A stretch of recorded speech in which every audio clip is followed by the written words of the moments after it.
Good, good. Okay. May help if you have your maps with you this evening. If you don't, I've only got a couple here left over. You got yours. Okay, there you go.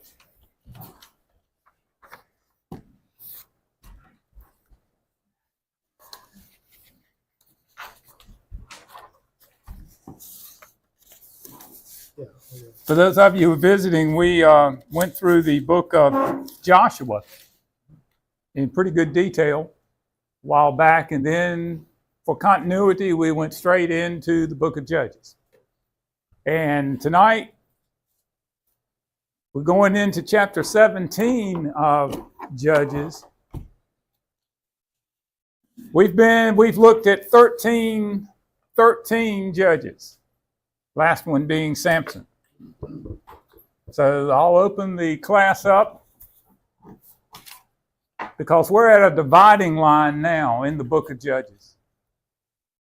Chapter 17 through 21, the writer of Judges, a lot of folks think it was Samuel,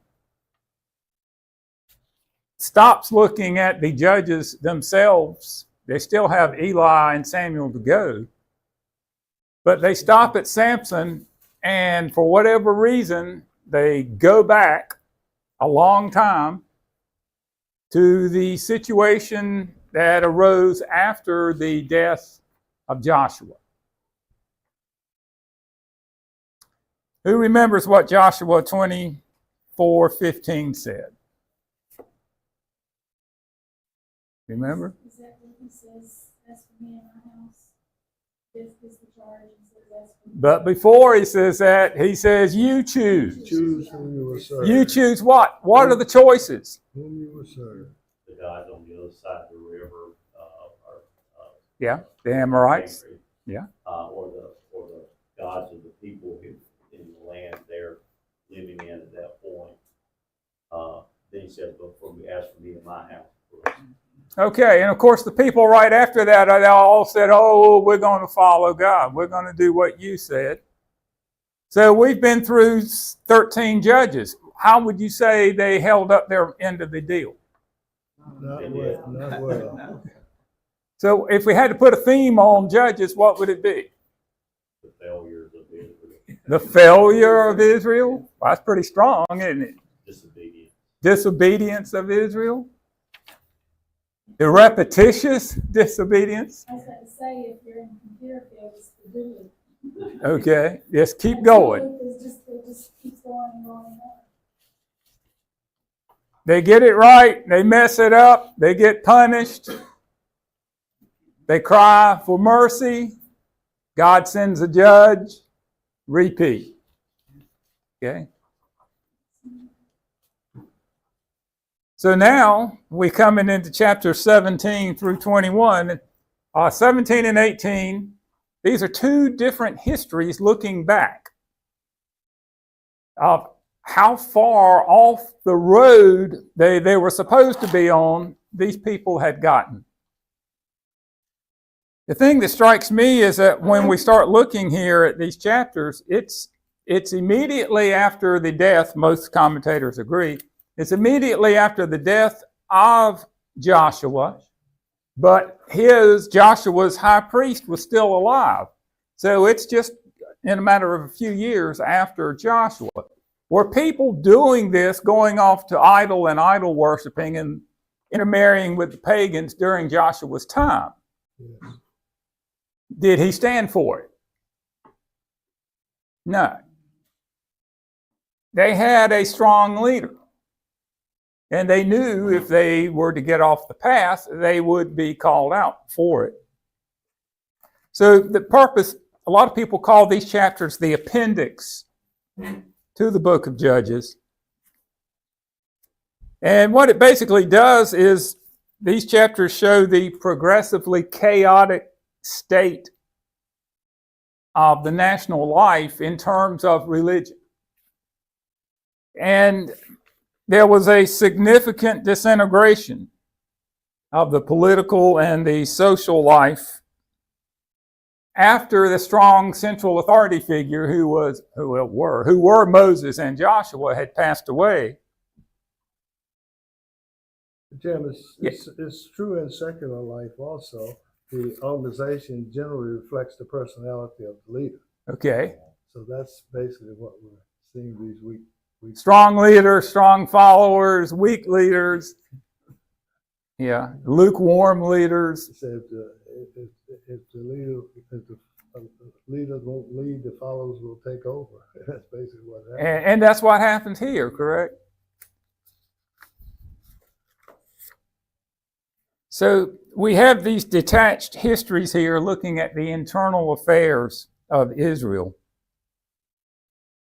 The thing that really strikes me is how much superstition had crept in. And these people, for whatever reason, felt like they were doing the right thing. This is the way we're going to worship. But in their worship, they didn't have a problem stealing from their own mom. They didn't have a problem worshiping idols. Immorality was rampant, even homosexuality. And when we get to the later chapters here in 20 and 21, we have an actual mass abduction of what's left of a tribe. No single superior authority. It was, like I've mentioned before, we had a loose confederation. And in almost all of the cases with the judges, they didn't judge all of Israel. For example, Samson. Just a couple of tribes he was over. The same was true if you went across the river over to Manasseh.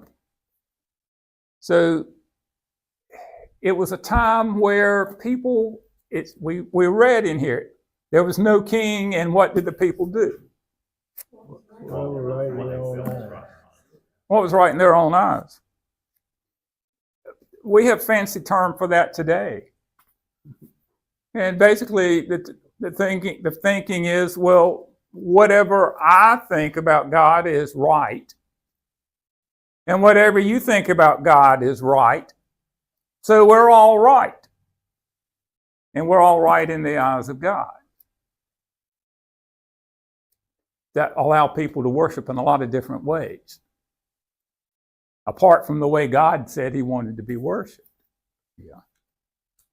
So what we're going to come into here as we start reading, we're going to see how superstitions fall into their idea of acceptable worship. And there'll be different ways of worshiping here. Images are introduced. Figurines are introduced. Micah is going to make his own house of God.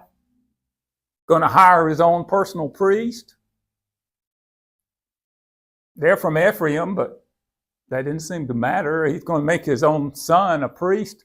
You can be a priest in our house. And we have a house of God here. Did priests come from the tribe of Ephraim? No. Did it matter to them? Evidently not. What we have here is a man-made ministry. Do we still see that? Yes, Ken.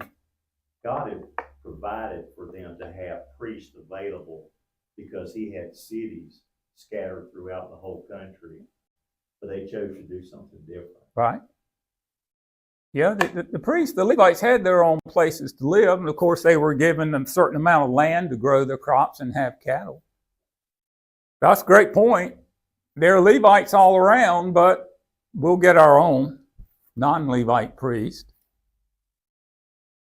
So what did this do to the unity of the nation? Is there any unity now? And let's keep in mind, this starts immediately after the death of Joshua. And the book of Judges lasts, maybe 300 years, 400 years, depending upon whom you read. All this amount of time, people getting further and further away from God. But how far back, if you think back in your Old Testament, how far back do we find figurines and sources of idol worship? All the way back today. Yeah. Genesis chapter 5. Yeah. All the way back in early Genesis. You remember when Rachel and Leah, they were leaving their dad, and Rachel, we're told Rachel was carrying her own figurines with her at that time. So how far back did this type of worship go? All the way back. So let's turn to chapter 17, and we'll read verses 1 through 6 here to start with.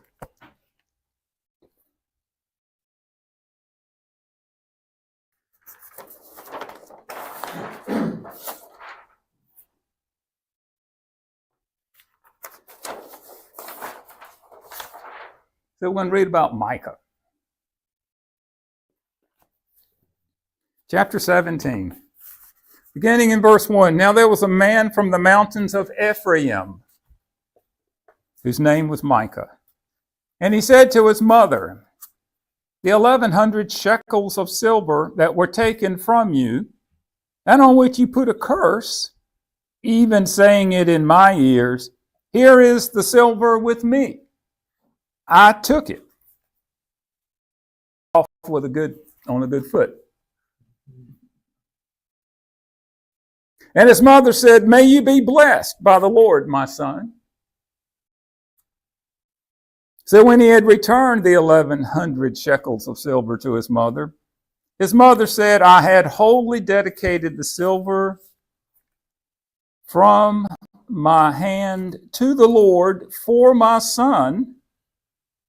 What's she going to do? She's dedicating something to God, right? To make a carved image and a molded image. Now, therefore, I will return it to you. Thus, he returned the silver to his mother. Then his mother took 200 shekels of silver and gave them to the silversmith. And he made it into a carved image and a molded image. And they were in the house of Micah. The man Micah had a shrine and made an ephod and household idols. And he consecrated one of his sons, who became his priest. In those days, there was no king in Israel. Everyone did what was right in his own eyes. How long did it take to get way off the path that God had set up? It's like they were waiting, isn't it? Like we were just waiting to explode and do what we wanted to do. Micah confesses, yeah, Mom, I took all that money from you. And we're not told why. But his mom seems to say, well, I'm happy you confessed about it. And by the way, I have good intentions for that money. We're going to make graven and molded images. Did she seem to have good intentions? What do you think? In her own eyes. In her own mind, hey, I'm going to do something good for God here. I'm going to make a graven image and a molded. What's the difference in a graven image and a molded image? Yes, molded is when it's heated. It's the process, I guess, to make it. Poured into a mold, yeah. Or beaten, like a blacksmith. And a graven image is carved out of some material. You can hang it on your wall, or you can carry it around with you. People still doing the same thing? Where did this idea come from? Pagans. Yeah. So they're going to put these images in Micah's house, and he's going to create it depended on your translation, a house of gods or a shrine. Going to have figurines, wear a special ephod that they thought had special powers. Ephod's a vest. Superstition. I have here Genesis 31:19. I underlined that. Let's see what that has to say. Genesis 31:19.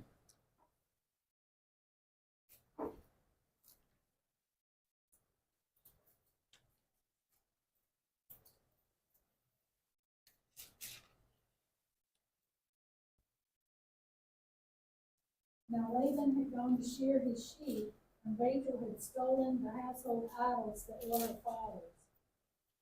Okay. Not going to leave without those idols, is she?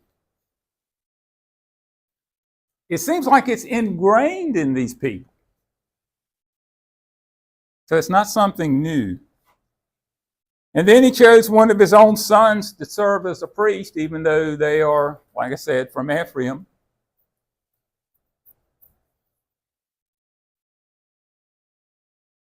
Doesn't this come down to being very convenient?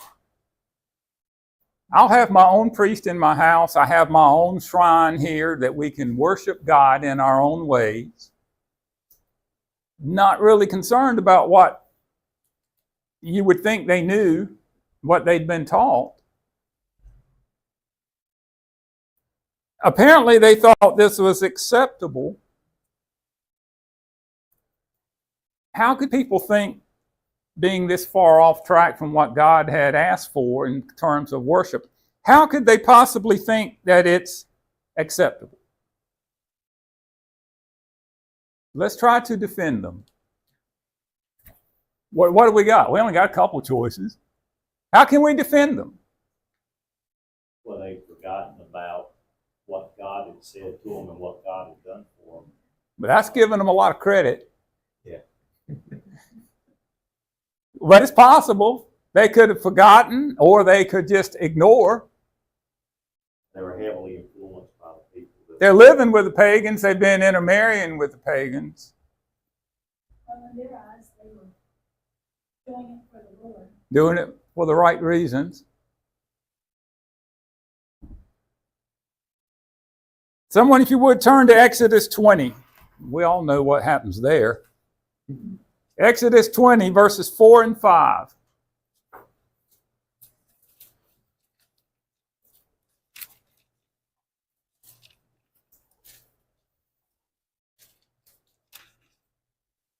You shall not make for yourself a carved image, any likeness of anything that is in heaven above, or that is in the earth beneath, or that is in the water under the earth. You shall not bow down to them nor serve them. For I am the Lord your God, and the jealous God, visiting the iniquity of the fathers upon the children to the third and fourth generation. Okay. Yeah, God, he pretty made it. Is that ambiguous? Is that pretty clear? Were these people aware of this?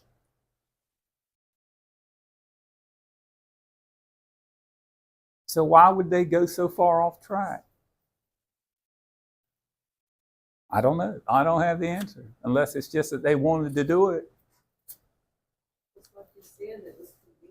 It's convenient, and evidently they didn't think they were going to get punished for it. But they did it anyway.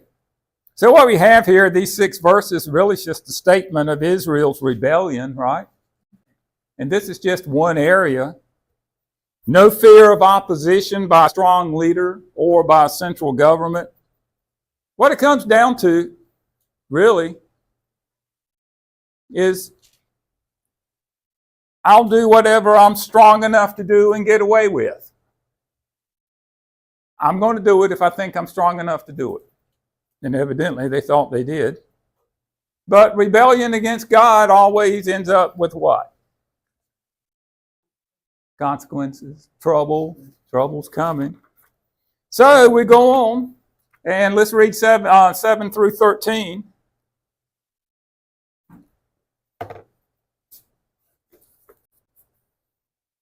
Now there was a young man from Bethlehem of Judah, of the family of Judah. He was a Levite and was staying there. The man departed from the city of Bethlehem in Judah to stay wherever he could find a place. Then he came to the mountains of Ephraim, to the house of Micah as he journeyed. And Micah said to him, "Where do you come from?" And he said, "I'm a Levite from Bethlehem in Judah. I'm on my way to find a place to stay." So where was he going? Wherever. Micah said to him, "Dwell with me and be a father and a priest to me. I'll give you 10 shekels of silver per year, suit of clothes, your sustenance." Then the Levite was content to dwell with the man, and the young man became like one of his sons to him. So Micah consecrated the Levite, and the young man became his priest and lived in the house of Micah. Then Micah said, "Now I know that the Lord will be good to me, since I have a Levite as a priest."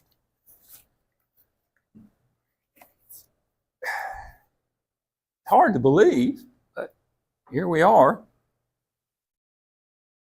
Notice each time it mentions where he's from, it says Bethlehem of Judah. That's because there's another Bethlehem. There's another Bethlehem to the north. And notice it said that he was a Levite and a member of the tribe of Judah. All right, how's that possible? I'm a Levite of the tribe of Judah. I live in Bethlehem of Judah. So how can you be a Levite and of the tribe of Judah? It's hard to do. It is. Possibly through marriage of the father would be from one tribe and the mother be from What if his mom was from Judah and his dad was a Levite? Right? So then he gets to choose kind of which tribe he wants to really associate with. So this man associates with the Levites. So he could honestly say, I'm of the tribe of Judah, but I'm a Levite because of his mom and his dad.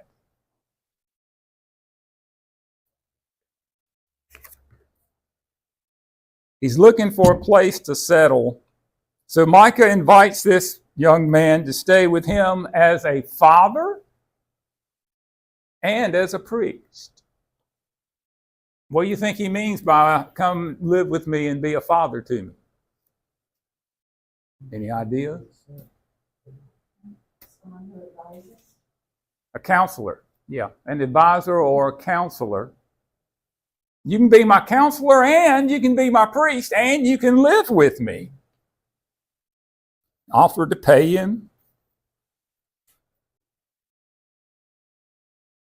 Now he had his son who was already his priest, right?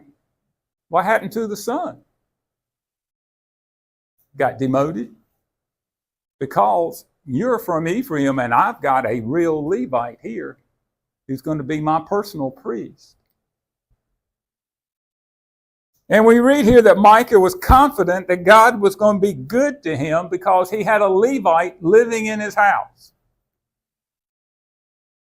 Superstition?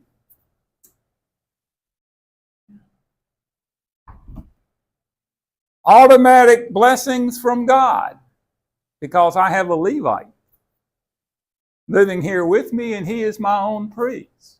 One thing it shows that he knows which tribe the priest should come He knows something, and I'm going to be better off. I'm going to demote my own son because I got a Levite here who's going to take his place.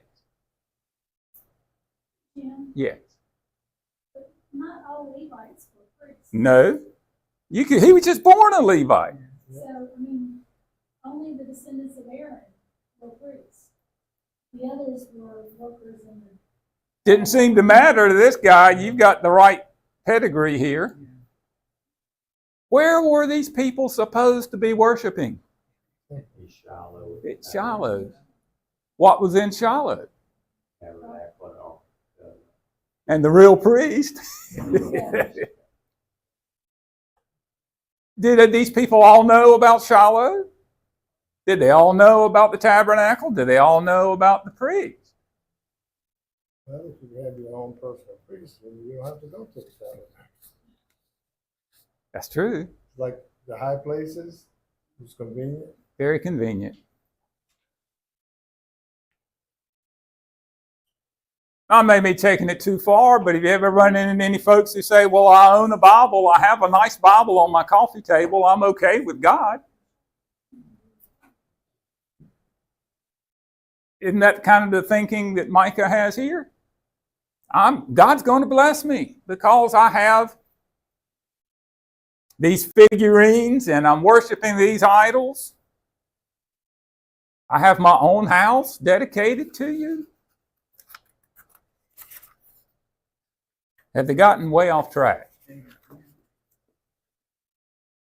So when we come to chapter 18, things really start coming apart. And we have to be very careful to be able to follow it. If you're looking at your map, do you see where the tribe of Dan was given land by Joshua? It's a very small area, and it's right on the Mediterranean. Yeah, near Jaffa. Yeah. It's on the west coast near what we call Lebanon now. Dan was the last tribe to get allocated land. We read that back in Joshua. You see, they don't have a lot of land there. And if you remember, when they got there, the people who had been living there before were still there. They had not been driven out. And they were strong enough where they would not let the tribe of Dan into the valleys. So if you can't get in the valleys, where are you having to live? Hard to plant crops up there and raise your cattle and things. So they felt a little shortchanged. So you had a group of them who decided, we need to go find somewhere else. Let's get some additional land somewhere.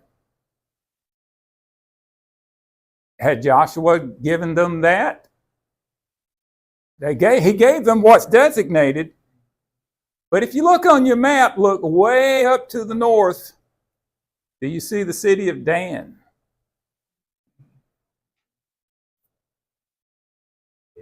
Yeah.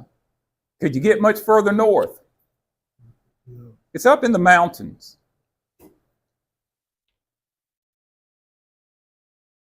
Who remembers Jeroboam? Anybody remember Jeroboam? He was the first king of the Northern Kingdom. 934 BC, thereabouts. Remember, Solomon was before. Then kingdom split, north and south, Jeroboam, Rehoboam. What did Jeroboam decide to do about worship? He set up two places to worship, one in Dan and one in Bethel. Bethel. And he made these golden calves. Said that this is the God that brought you out of Egypt, and it's too difficult for you to go down to Jerusalem. He didn't want them to go because he's afraid they wouldn't come back. Yes. It was all political. Right. But my point being, look how far north Dan is. Well, that's not where Dan was supposed to be. Dan's supposed to be over on the Mediterranean. Why is Dan up there? That's what chapter 18 is about here. So we'll go to chapter 18 and let's read a few verses and then we'll talk about it.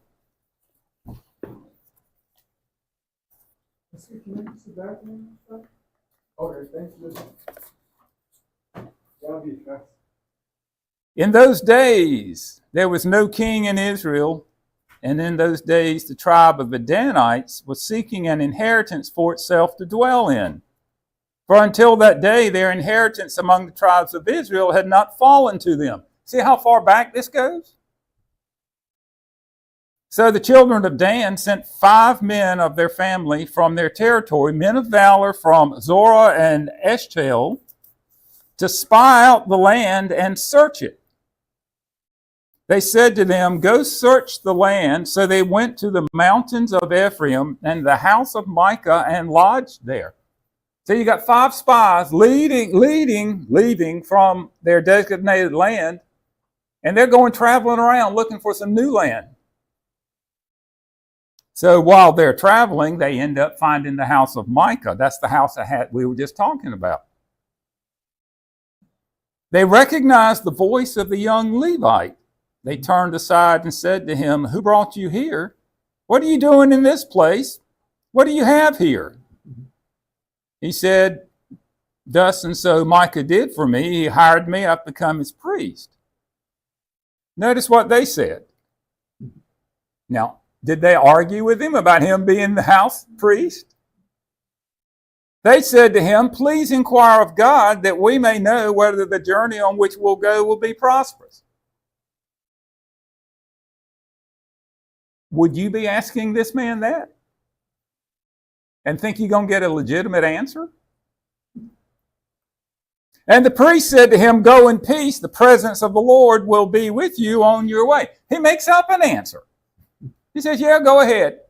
So these people are going to leave looking to conquer another land based upon the word of a false priest. So the 5 men departed and went to Laish. Laish is what you see is the old name of Dan. So that's where they traveled to, way up north there. They saw the people who were there, how they dwelt safely in the manner of the Sidonians, quiet and secure. There were no rulers in the land who might put them to shame for anything. They were far from the Sidonians, and they had no ties with anyone. The Sidonians lived, they're the people who are the seafarers. They live over on the beach on the Mediterranean. So this city of Laish had ties to the Sidonians, but the Sidonians didn't have much to do with them because they were way out in the middle of nowhere. Then the spies came back to their brethren, and their brethren said, what's your report? They said, arise, let us go up against them, for we have seen the land, and indeed it's very good. Would you do nothing? Do not hesitate to go and enter to possess the land. When you go, you will come to secure people in a large land, for God has given it into your hands, a place where there is no lack of anything that's on earth. And the 600 men in the family of the Danites went from there, armed with weapons of war. They went up and encamped in Judah, and they passed from there to the mountains of Ephraim and came to the house of Micah. They weren't going to travel over the tops of the mountains, so they were taking the valleys. And Micah lived like what is described as a highway. It's really just a line of valleys, so it's a fast way to go around up to the north. So that's where Micah lived.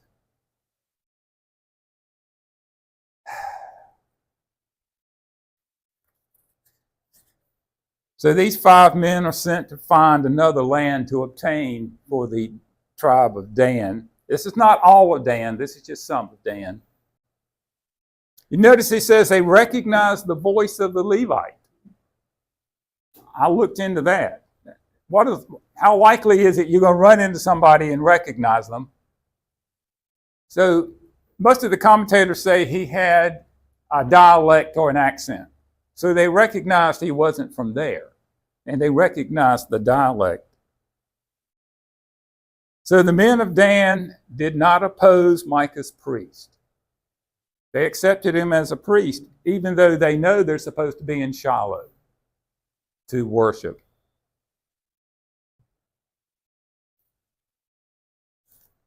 Was this priest, so-called priest, performing priestly functions, yet the tabernacle was in Shiloh?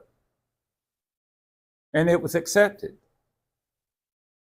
How erroneous is all of this? How far off of what God said to do and how to worship is all of this? The point of all of this that's being written is that it shows the low state of religion at this time.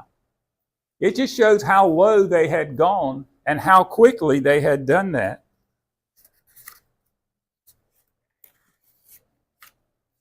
So the men of Dan, they're looking for a land that they could conquer. And they came to the city of Laish, which is now Dan. And they liked it there because it's out of the beaten path. It's quiet, it's secure. Very little communication with the outside world. In other words, it'd be easy to conquer. These people would never see us coming, and when they do see us coming, they can't get word to anybody. So the spies return, and they give a glowing report, and they say, let's go take this land, because it's easy to take. So they get an army together of 600, and the goal is to take the city of Laish and all the surrounding area. But on the way, they come to the house of Micah. So when they see the priest, what do you think they're going to say? Here they come to a house, a shrine to God with its own priest, its own idols, its own figurines. Instead of saying, what are you doing here? What are they going to say? You need to come with us.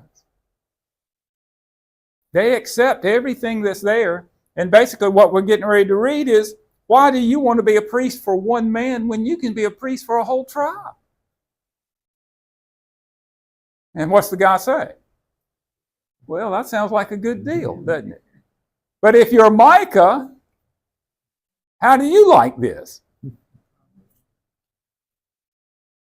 So we're going to read when these 600 guys leave, they put their animals and their children in the front.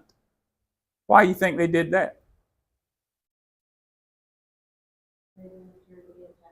Because they think someone's going to attack them from the rear, and they don't want their kids and their cattle back at the back, because that's usually where they were. We're going to put them up front so that the warriors are in the back. They're expecting trouble from Micah, but if you're Micah and his relatives and his neighbors, and you catch up to this army of 600 people, what are you going to do when you get there?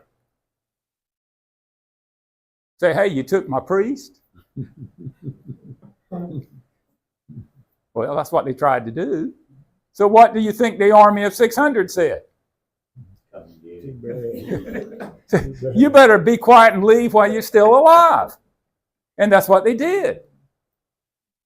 So that's exactly what we're getting ready to do.